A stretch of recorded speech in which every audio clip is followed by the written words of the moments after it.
Hello everyone and welcome back to another review in the 13 Days of Halloween series, which is coming to an end. I tried so hard to get to 13, but I've been filming a bunch of short films for school, and hopefully this is out by Halloween. If not, I want to review it anyways because it's a new release. It's on Netflix. It's called 1BR. I think it was actually released technically in some markets in 2019, but for the most part it is a 2020 new release, so we're going to talk about it. It's sort of a horror, more so a thriller. It's a cult movie about a woman moving into some apartment complex. She's kind of running away from some family issues, and she moves to LA to kind of start her own new life, and she moves into this apartment, and these neighbors seem extremely friendly. But of course, this movie's a horror thriller, so things are not going to go quite as she planned. And this movie I thought was fairly effective. I don't think it's the greatest movie in the world. I think I predicted every single beat in this movie. It's not necessarily the most original thing I've ever seen, but I think what makes this movie worth watching is the fact that it was well done. You can have different cliches, but as long as it's well done and things are explained well and there's purpose behind all these weird things that are happening and there's actual explanations and the world within the movie makes sense, I think this is a fairly effective movie. I don't think it's the greatest thing in the world, like I said, but I'm glad that I watched it. Nicole Brydon Bloom plays Sarah, and she is definitely by far the reason to watch this movie. Her performance was really good. I was really impressed by all the range that she had throughout this movie because she has to deal with a lot. Because there's the horror thriller elements that she has to deal with these creepy people around her, and she's just playing a normal woman that's moving into LA, that's trying to have some sort of a life there, and she does that very well. But when things start getting creepy and she starts dealing with these terrible things that are happening around her,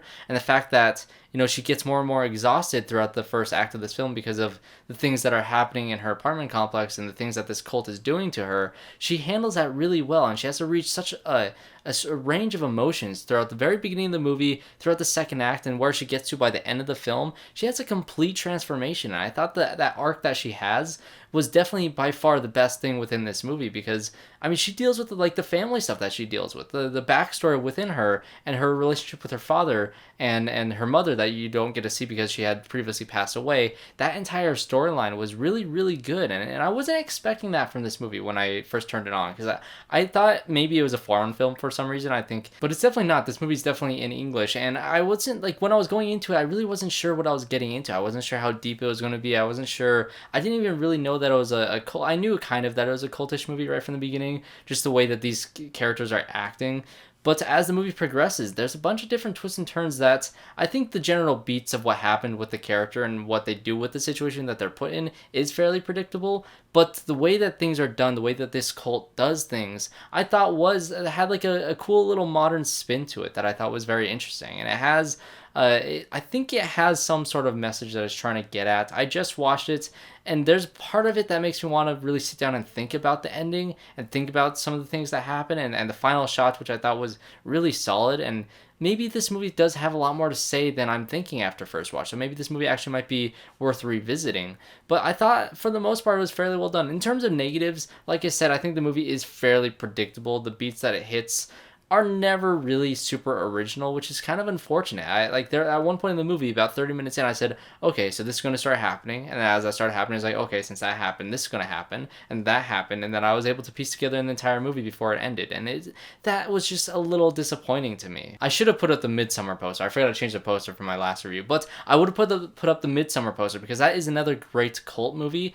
and that movie, the way that the cult works in that movie is very original and very culturally correct. And it makes sense within the story of that movie, and it's so effective and it's so creepy and so unsettling. This movie with the cult, it never gets as creepy and unsettling as I wanted it to be. They just seem like super nice people that were doing really messed up things to be super nice, and it never really reached something that it never reached the heights of oh, these people are terrible people, these people need to get what's coming to them. It never really reached that point because I don't think this cult was super threatening. They were creepy at times. There's one or two characters that was creepy. The guy with the glasses, or the glasses with one of them blacked out because as a little eye patch. That guy was fairly creepy. I liked his performance and I liked what they did with his character. There's also a character that you think is going to be somewhat of a love interest throughout this movie, and he was all right, and the leader of this cult thing was all right, and they weren't as great as I wanted them to be. There's one older actress that was in this film that I actually thought was really cool, and I loved her relationship that they formed with Sarah's character. And so everything with that, I think everything with the cults, just it kind of, I see where they were going with it, but it never reached that really unsettling heights that you want from a cult movie. So in terms of that aspect, I think it is fairly disappointing because it was predictable. The cult wasn't necessarily really like manipulative as I wanted them to be, and they weren't as like creepy and unsettling as I wanted them to be. But the core storyline with the main actress, the main character, was very, very good, and her performance really did make this movie worth watching for me. But that is going to be my review. Not too crazy for the review for 1BR. I think I mean, it's on Netflix. If you have a Netflix account, you can just go ahead and watch it. It's pretty short. It's not too long. You guys can just throw it on and enjoy it if you want to watch the type of movie. But it was enjoyable enough. So thanks guys for watching this video. If you watched 1BR, comment down below what you guys thought. I'd love to hear everything that you have to say about this film.